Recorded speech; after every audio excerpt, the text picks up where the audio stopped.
So the first tool that you need for this particular internship is to download Python. You actually don't need much to, as long as you have a working laptop and you have Python installed and Anaconda and VS Code. And I'm going to walk you through how to install all this within your system. So all you just need to do is go to python.org/downloads, and once you come here, automatically it detects your system and the kind of OS that you are using.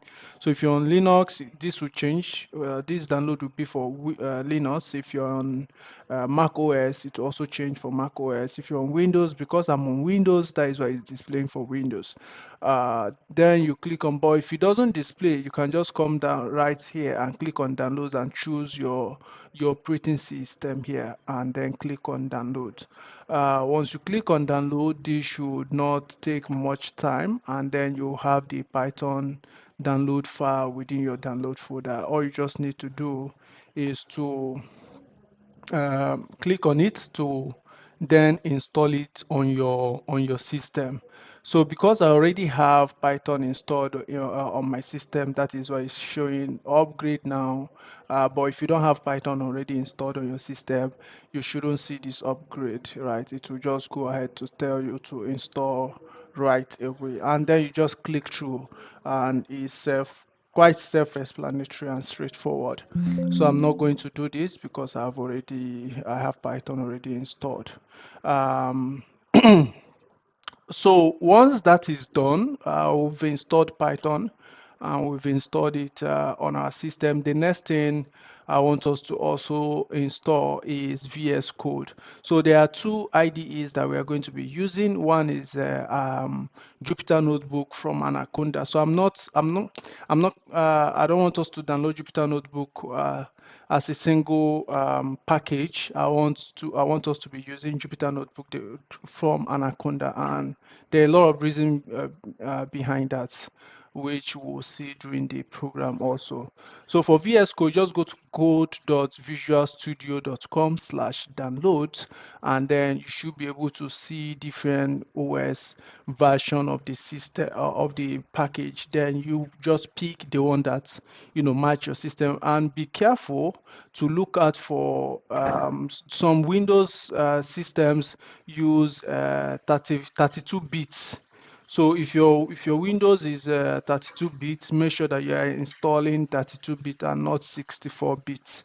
So that is very, very important. So if you're on Linux, you install Linux version. If you're on Mac OS, you install Mac OS version. So I already have VS Code installed, as you can see right here on my taskbar. So once you install that, the next thing I need you to also install is Anaconda. So you just go to anaconda.com/downloads. Okay, download, not downloads. And then you should be able to see this all one is also straightforward.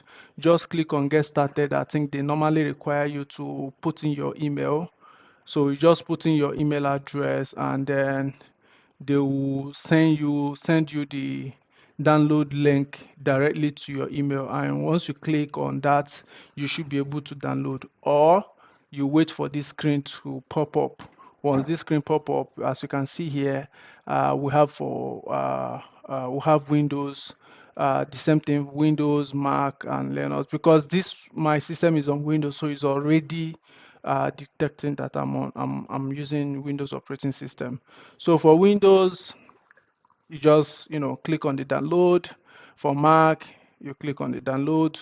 So for Mac OS, I think you look at the your system, if it is using Apple Silicon or Intel chip. So whichever one it is, make sure that you choose the appropriate download file, and then the same thing for your Linux system.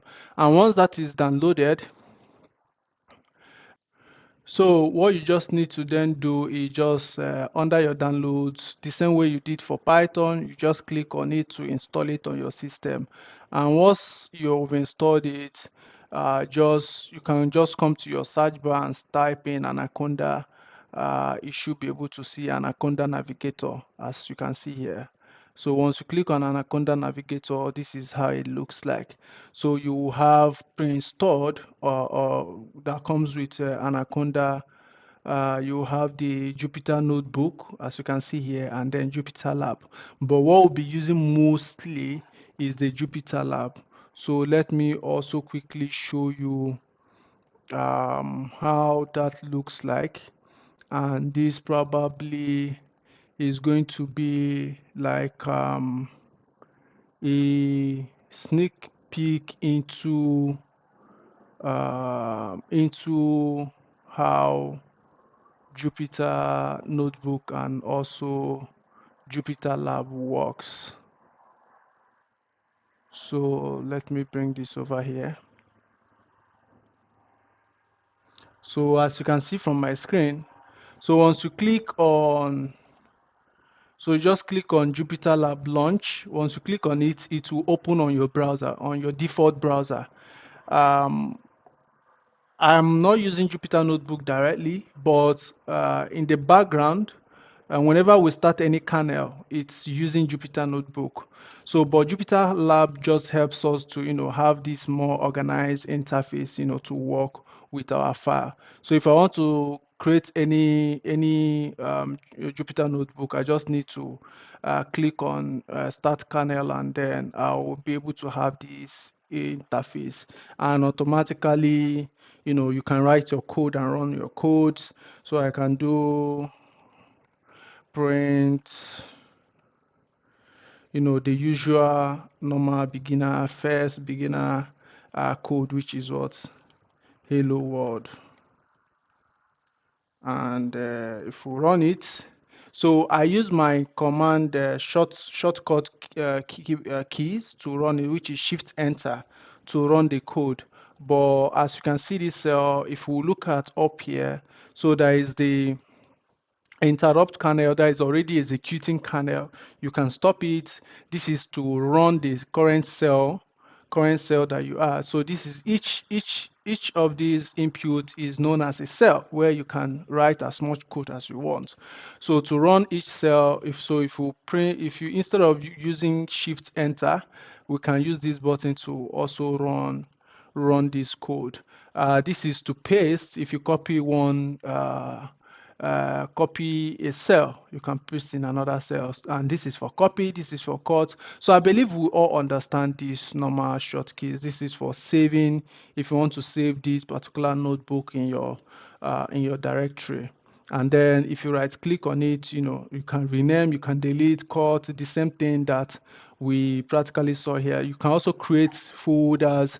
So one good thing with Jupyter Lab is, we can create folder, it's more organized. We can create folder, where we are organizing our notebooks and all, so that we have a very clean workspace.